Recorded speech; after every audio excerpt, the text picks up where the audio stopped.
So are you familiar with pump and dump? I'm not talking about Lilly Phillips. I'm talking about like the stock market and different pump and dump type scams. Are you familiar with those?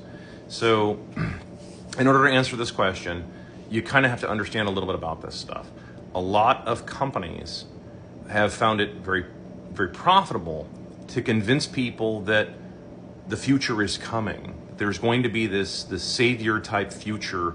Invest in it now. Give us money.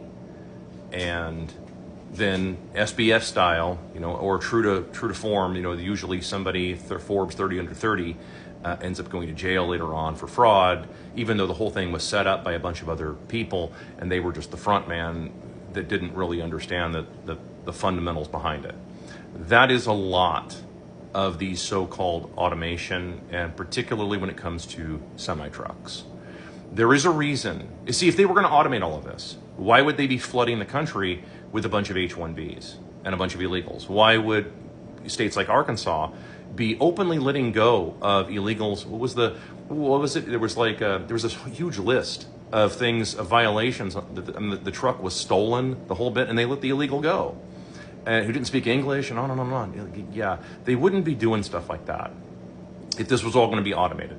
They would be like, oh, this is great. We're just going to get this stuff rolled out. We're going to put all these things out here, and we're going to get rid of drivers altogether, and it's going to be awesome. The robots are going to do everything. This is that typical, the robots are going to save us. No, that's not going to happen. So it's pump and dump. It's designed to get people to give these companies money and get in on the ground floor.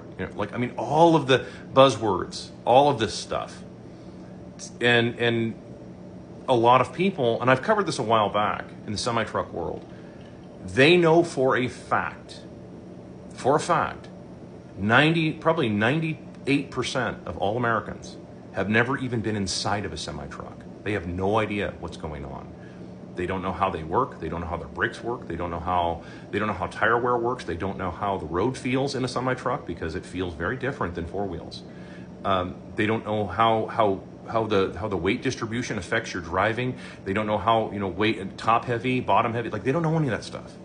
They know most people will never, ever in their life drive through Wyoming in a snowstorm in a semi. Okay? They know most people will never do that. They will never go over the Continental Divide and have to use the Jakes on the way down. They know nobody will ever have to do this stuff. And so they can fool a lot of people with it, because they look at but what about these companies that are doing it on the road? Those still have drivers in them that just kind of sit there and babysit the truck. And that's of course what they're looking for, is just some guy to sit there and just sort of babysit the truck, let the truck do the work to supposedly make it safer. It's not to make it safer. It's so that they can put a moron in that truck and just say, hey, if there's an emergency, see this big red button? Yeah, push that big red button. Okay. That's what they're looking for. Okay, they're skilled people who know how to operate all this equipment and how to build roads and how to do, all these people. These guys are expensive, and they're trying to lift the world out of poverty by taking those guys who know how to do everything and make them poor, rather than those guys teaching other people how to do all of these skills. This is your very typical Soviet style model. Don't make everybody better, make everybody poor, and just keep giving, because it's cheaper to buy votes that way. It's cheaper to buy votes from people like that, because the people that are because rather than make people smart, why would you want to make people smart? Why would you want there's no money in that, right? If you're a politician or a banker, how do you make money? Off of conning people. That's your job. Your job as a politician or a banker is to con people, right? That's your job. That's how you're a parasite, like a tick, or or a leech or something. You're a parasite.